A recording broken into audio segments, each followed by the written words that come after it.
السلام عليكم ورحمة الله، حياكم الله جميعا إخواني وأخواتي. معاكم ماجد اتش دي. هذا خلف الكواليس لفكرة المؤثرات البصرية للبرق. فمعانا حبيب قلبي اليوم باستضافة عمر، الله يسعده. صراحة هو اللي نجح العمل أكثر، لأن صراحة محتاجين واحد كذا يلعب دور في المؤثرات البصرية، وإياد كان هو اللي يقرأ وما يهمه شيء. فالحين راح إن شاء الله أوريكم خلف الكواليس والإضاءات اللي استخدمتها. أول ما نبدأ بالإضاءة العلوية، هذه الأساسية نسميها المين لايت، الأساسية هتكون هي للمشهد، وإن شاء الله راح أوريكم يعني شكل الإضاءة فيما بعد. لو تلاحظوا كيف الإضاءة جدا ممتازة. لو تلاحظوا اللطخات أيضا الزرقاء هذه أظلالهم حتكون مختلفة بسبب هذه الإضاءة. هذه الإضاءة سبق وعملت لها شرح في في قناة في اليوتيوب، راح أحط لكم الرابط تحت الفيديو، كيف نسوي إضاءة زي هذه. واشتريت هذه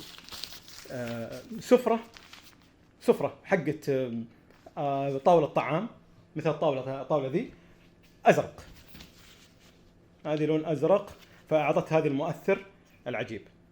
والحين بوريكم الجهة اللي هناك اللي هو في الغرفة الثانية نفس التأثير.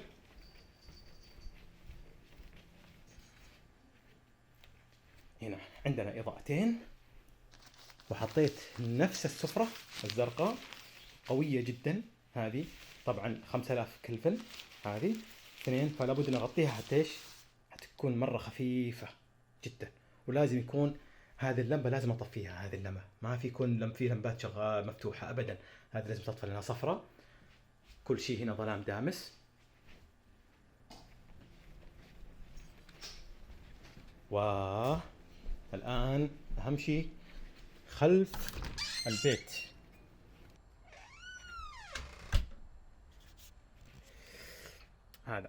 هذه من الإضاءات اللي أحبها جدا جدا.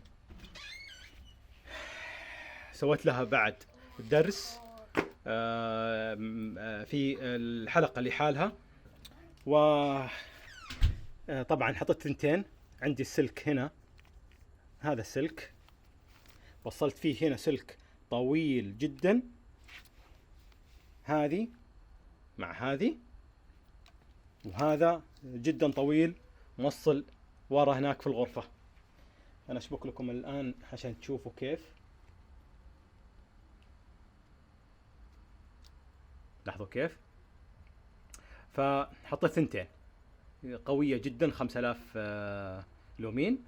فكنت يعني صراحة أنا محتاج يعني لنجاح مثل هذا العمل محتاج توصيلة تعيسة لابد من توصيلة تعيسة جدا حتى العمل ينجح. ليش؟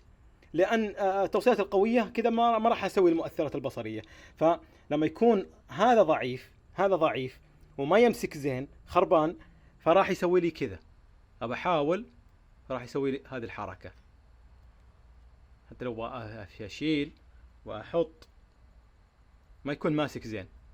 فأحيانا كمان بحرك بيدي بنفس الطريقة زي كذا.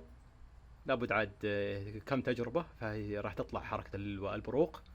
فلابد من توصيلة تعيسة ما هي كويسة حتى يكون العمل ناجح ومضبوط. فهذا اللي أنا سويته، بس ثنتين من هذه، والواحدة ذيك الزرقاء وجوا، والأساسية المين لايت، وكذا انتهينا، والحمد لله، والسلام عليكم ورحمة الله.